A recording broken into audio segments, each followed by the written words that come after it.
Olá! Mais uma vez voltamos com uma mensagem de Deus para você, para a minha vida e para a vida de todo aquele que deseja um recado do Senhor para o seu coração.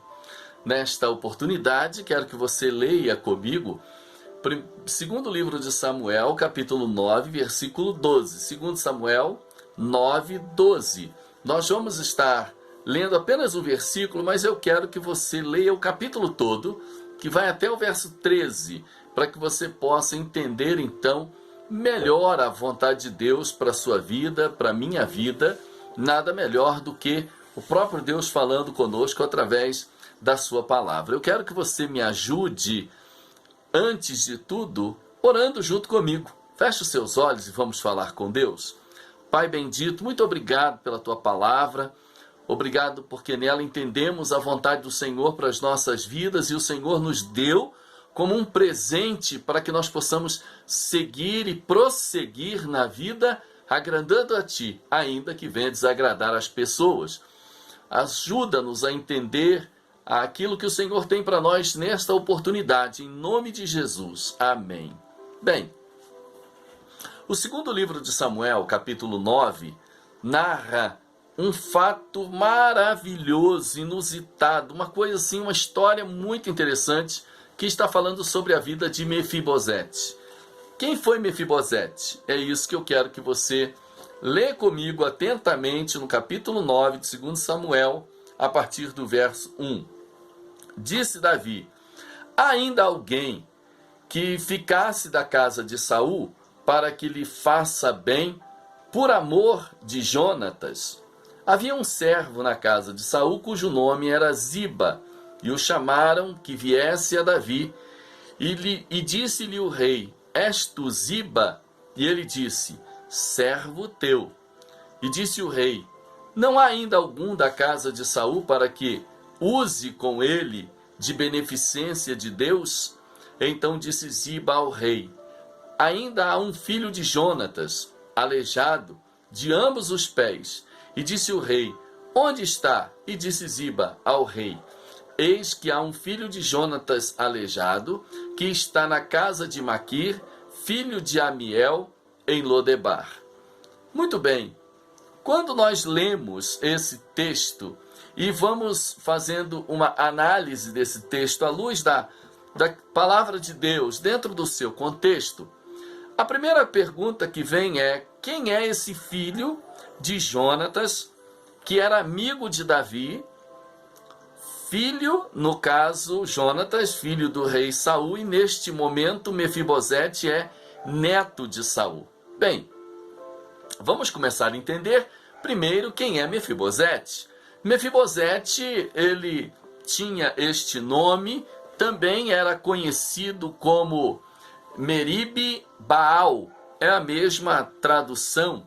E aí é um personagem bíblico que está lá no Antigo Testamento, mencionado lá no 2 Samuel capítulo 4. A gente vai ver isso assim com muita beleza.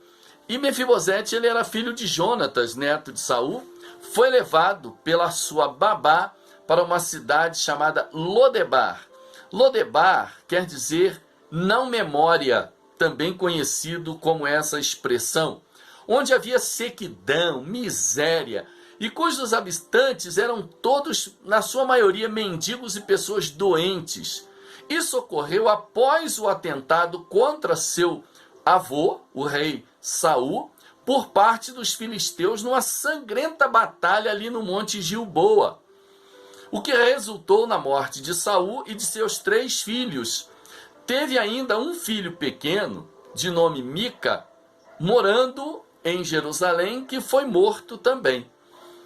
Samuel ainda registra que Davi deu-lhe os pertences que um dia fora de seu avô Saul, e também que Mefibosete, ele era coxo, ou seja, aleijado de ambos os pés. Apesar de neto de seu inimigo Saul, ele era filho do seu maior amigo, Jonatas, amigo este que Davi tinha como se fosse um irmão. Mefibosete era manco, porque a sua ama o tomou às pressas para fugir do assassinato que acabara de cometer ao seu pai Jonatas. As pessoas haviam matado a Jonatas, e quando ele tinha ainda cerca de 5 anos de idade, foi ela, nessa correria, acabou na pressa se descuidando e deixou o menino cair, quando ele quebrou ambos os pés. Ficou manco e, portanto, aleijado. Foi o único a não ser enforcado, junto com os outros 7 descendentes de Saul, porque a ama o livrou. Entre os quais estava seu tio também, chamado de Isbosete, né? E por causa da promessa de Davi, fez a Jonatas, seu amigo, considerado um irmão, segundo a história. Eles juntos fizeram um pacto diante de Yahvé, chamado pacto de sangue, que suas sementes cresceriam juntas. Olha, interessante, Davi, ao trazer Mefibosete, está fazendo com que esta aliança se cumpra, porque ele estava lembrando do compromisso feito com seu amigo e irmão, né? Como dizem Provérbios, há amigos mais chegados que irmão, e Davi e Jonatas eram assim. Essa história, ela perfeitamente ilustra a graça divina na vida do pecador. O rei da França, chamado Luís XII, tinha muitos inimigos antes de assumir o trono. Quando foi feito rei, mandou que fizessem uma lista de seus seguidores, colocando ali um por um. E ele mesmo, ao lado do nome de cada um, colocou uma cruz negra diante dos seus nomes. Aqueles homens souberam que ele havia feito isso e fugiram com medo de ser mortos, acreditando que o rei iria matá-los.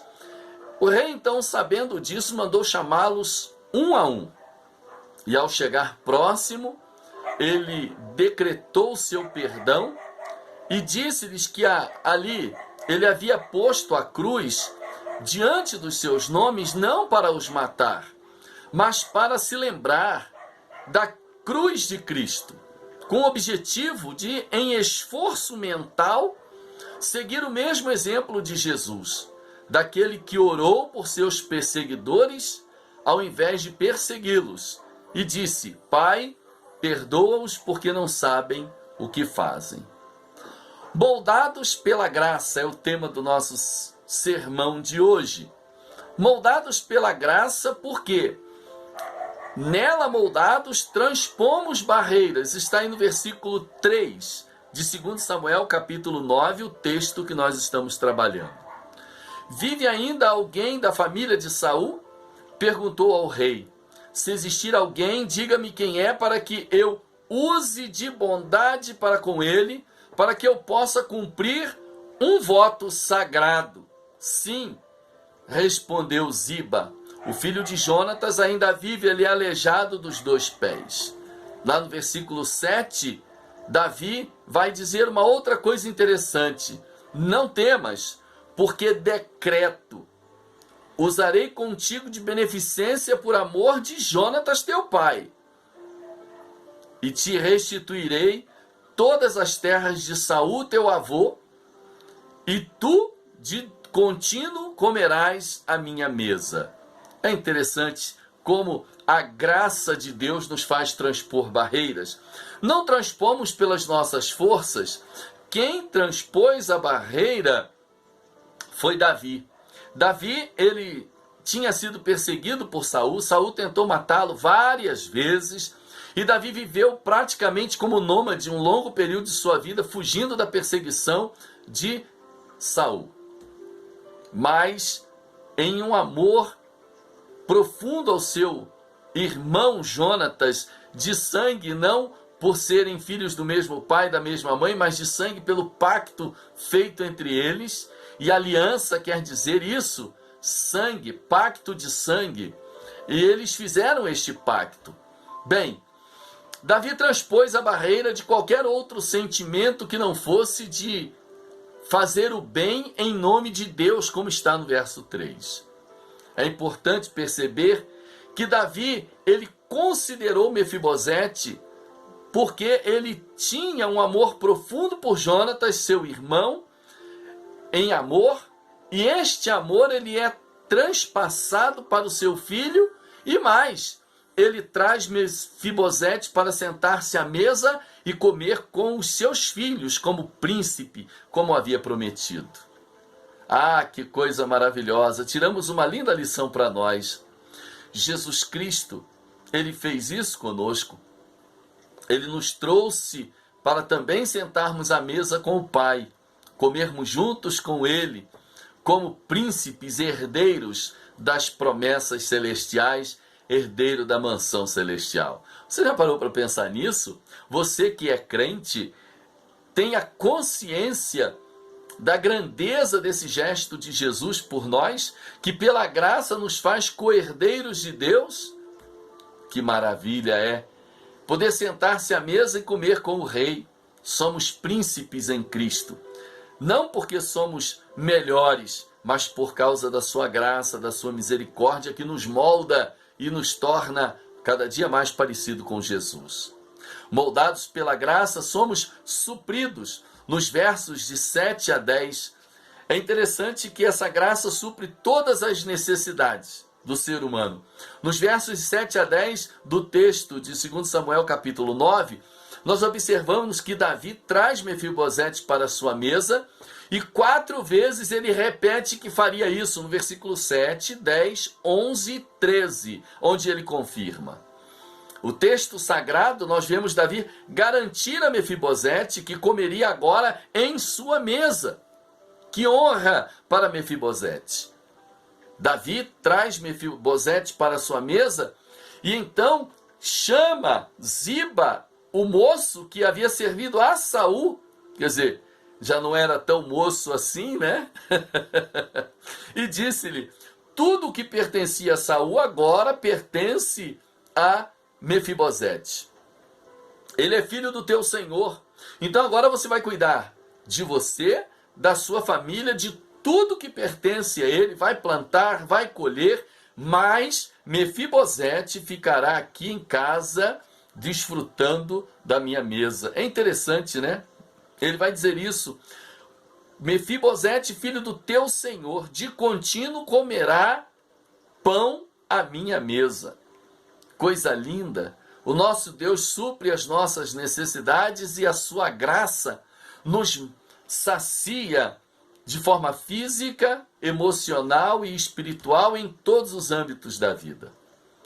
Quem vive pela graça desfruta da misericórdia e do cuidado de Deus e está sempre firmado no Senhor, sendo alimentado por Jesus, o pão da vida.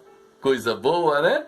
É saber que nós somos alimentados pelo pão da vida, Jesus Cristo, o alimento da alma que mata a nossa fome espiritual, e ainda na física ele está sempre acrescentando o que precisamos. Mateus capítulo 6, lá em Salmo 37, verso 5, entrega o teu caminho ao Senhor, confia nele, o mais ele fará.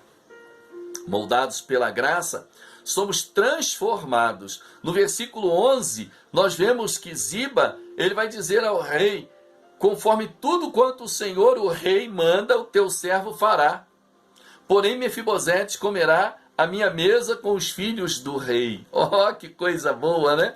É saber que nós podemos contar sempre com a graça de Deus, que está ali cuidando de nós em todos os aspectos, né? É importante observar o lugar onde estava Mefibosete e para onde ele está agora. Em que realidade? Ele estava em Lodebar. Lodebar é uma palavra de origem hebraica que quer dizer sem pasto. O sinônimo de Lodebar é medo, terror, desprezo, pobreza, miséria, terra do esquecimento. A aplicação disso é que assim como Mefibosete outrora estava lá no esquecimento, perdido, largado, abandonado, no deserto da vida, agora ele está desfrutando da misericórdia, da graça de Deus, e saiu daquela situação de trevas e veio para a luz. A aplicação disso é que, como Mefibosete outrora, nós também estávamos no Lodebar, nas trevas do pecado, sem esperança, perdido no esquecimento, na miséria espiritual, mas Jesus nos transportou para o seu reino. Davi vai tomar uma atitude linda. Nós aprendemos que Lodebar era um lugar de anonimato, como está no versículo 4. Onde está ele? Perguntou o rei. O rei não sabia se ele existia nem onde estava. Foi preciso que alguém fosse até lá e lhe dissesse. O servo Ziba foi usado por Deus. Você pode ser usado por Deus para encontrar alguém, um Mefibosete, para ser trazido ao Rei dos Reis, Jesus Cristo, para que ele possa sair do anonimato, do pecado, das trevas e vir para a sua maravilhosa luz. Aprendemos que Lodebar era um lugar de tristeza, como está no versículo 8. Aleijado de ambos os pés, sentindo-se humilhado, lá estava ele naquela terra, digamos, do nada. Mas ali então o Senhor o alcançou e o tirou de lá e trouxe para assentar-se à mesa do rei. Nós aprendemos que Lodebar é também um lugar de uma situação obscura, um lugar obscuro. Lá estava Deus para tirá-lo da obscuridade e trazê-lo para uma situação de exposição de rei, na cadeira de príncipe, assentado na mesa do rei. Aprendemos assim que o Senhor também faz isso conosco, nos tira das trevas e nos coloca para sentar à mesa do Pai, para comermos na mesa do Senhor. Aprendemos que Lodebar era um lugar de miséria e esquecimento, como está nos versículos de 7 a 10. Você, seus filhos, seus empregados vão cultivar a terra que ele tirar da terra o alimento para toda a família de si e de Mefibosete, porém Mefibosete ficará comigo. Ziba tinha 15 filhos, 20 empregados. Não precisava se preocupar com Mefibosete. Ele estava bem cuidado ali à mesa do rei. Lodebar em hebraico quer dizer aquela situação de sem pasto, sinônimo de dor, de tristeza, de terror, de medo. Aí nós podemos concluir que Davi convida Mefibosete para assentar-se à sua mesa permanentemente. Mefibosete é integrado à corte e assenta-se à mesa do rei na condição de príncipe de Israel. De igual modo, nós que estamos aleijados, coxos, totalmente deformados pelo pecado, também somos convidados, quando salvos, quando alcançados pela graça, quando alcançados pela misericórdia de Deus, a assentarmos à mesa do Senhor como filhos de Deus, como está lá em João capítulo 1, versículo 12. Mas a todos quantos receberam, deu-lhes o poder de serem feitos filhos de Deus. Estarmos assentados à mesa como herdeiros de Deus e co-herdeiros de Cristo, como está em Romanos 8,17. Bem-aventurado aqueles que são chamados à ceia das bodas do Cordeiro. Olha que coisa linda, estarmos sentados com o Senhor, como abençoados pelo Senhor, como está em Efésios 1, verso 3, o qual nos todas as bênçãos espirituais nos lugares celestiais em Cristo Jesus. Esses atos de bondade de Deus são a face da sua graça, é a manifestação da sua misericórdia, é a base da nossa salvação, pois a semelhança de Davi com Mefibosete, Jesus também veio nos buscar e nos salvar, nos tirar das trevas para a sua maravilhosa luz, nos restituir as bênçãos celestiais que um dia o pecado roubou e nos colocar à mesa do Pai, sendo nós ainda pecadores, mas assentados no trono, junto ao lado do Rei dos Reis. Que Deus nos abençoe, que Deus te abençoe, que você possa ser moldado pela graça e viver feliz com Jesus. Amém? Ó Deus, abençoe-nos como servos do Senhor, nos dá alegria de viver moldados pela graça e ajuda-nos, ó Pai, a olhar para esta vida apenas como passageira, porque o que nos espera está muito mais glorioso, porque o que temos aqui é apenas sombra daquilo que viveremos com o Senhor eternamente. Sê conosco, nos ajude a viver neste mundo de horror, neste mundo tenebroso, mas acima de tudo vivermos para a glória do teu nome, em nome de Jesus. Amém. Que Deus te abençoe e que Ele fale profundamente ao seu coração.